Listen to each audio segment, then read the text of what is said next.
platform for mapping and responding to human crises as varied as the past summer's wildfires in Russia and the recent earthquakes in Chile and Haiti. So it is with tremendous pleasure that the award this year, the 2010 Monaco Region Prize, goes to a remarkable woman, Ushahid's co-founder and executive director, a Harvard-trained lawyer, former World Bank Fellow, Kenyan political activist, and I think one of the country's best-known bloggers. Please welcome and give your appreciation to Mrs. Okollah.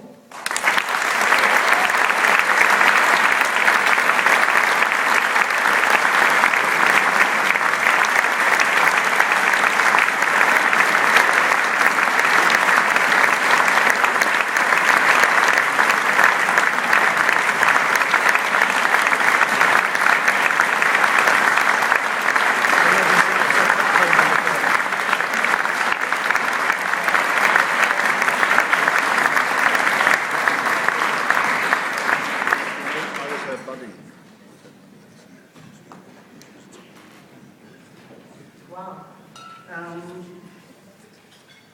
I don't have a speech prepared. They told me just a few remarks, and I know everybody must be hungry. I don't know when to start. I think, first of all, this prize really should be not just to me, but for the rest of the Ushahidi team. They are really the people who work the magic behind the scenes. I'm a big talker.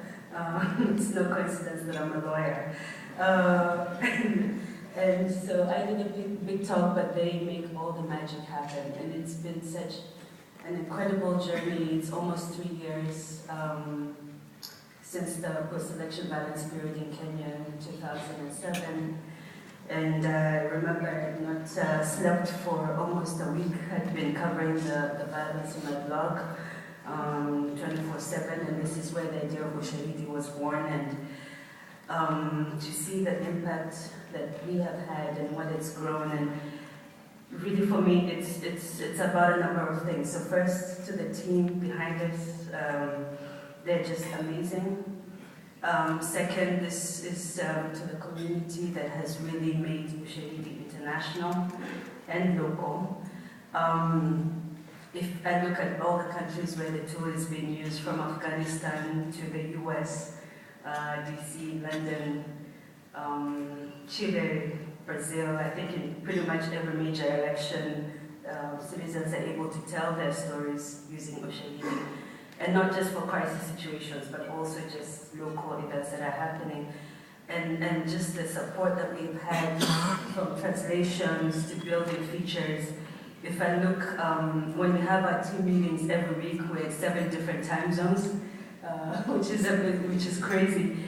And really just the community has built this tool and has really been behind, always every day validates that decision to be an open source tool and an open source community.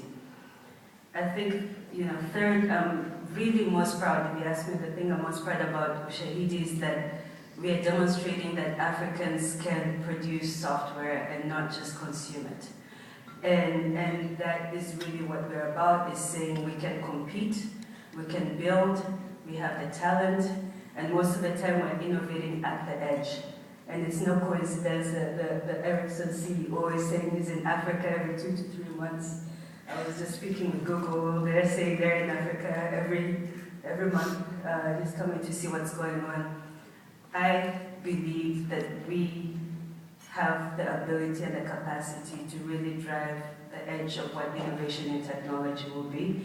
And that's what keeps me up at night and trying to shape what the future of technology will be in Africa. And I think Ushahidi is just the beginning of what we can demonstrate. And it's an inspiration to other parts of the world, but especially I always challenge African developers, African techies, and I say, okay, we've started, now it's up to you to take it to the next level.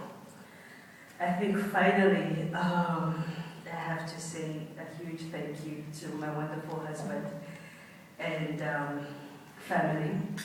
My 2 kids, I don't know if you saw them at breakfast and at lunch, and in the swimming pool floating around. When Spencer invited me for the event, and I said the only way I can come is if my family joins me. And he said, well, this is Monaco. Anything is possible, so let's check with the prince and get back to me.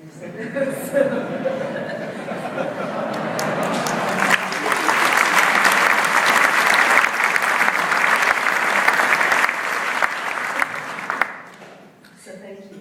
They have really been part of this journey from the beginning. When the idea of Ushahidi was born, my firstborn was 10 months old.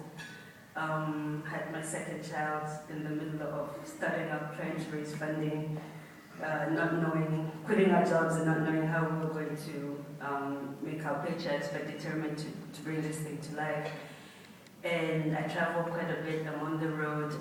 Those of you who've been following the debate about women in the tech sector, TechCrunch and Wall Street Journal, it's not a very easy field for women to be in tech, especially to be leading an organization.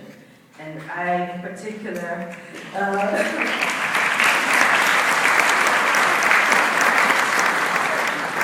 happened to check all the wrong boxes: female, black, African, mother of 2 toddlers. You know, it's been quite a challenge. There's a lot of visibility required, you know, in this space. I'm on the road quite a lot. It's taken its toll.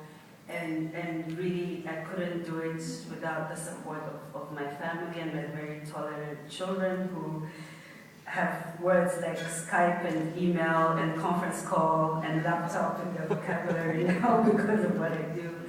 And for me, it's about their future, my children's future. I want them to be able to succeed in Africa. They will not leave Africa to become successful. Their futures will be in Africa, and that's why I do what I do. So thank you for the recognition. And I'll stop there, and I'm just really honored. This is amazing. Thank you.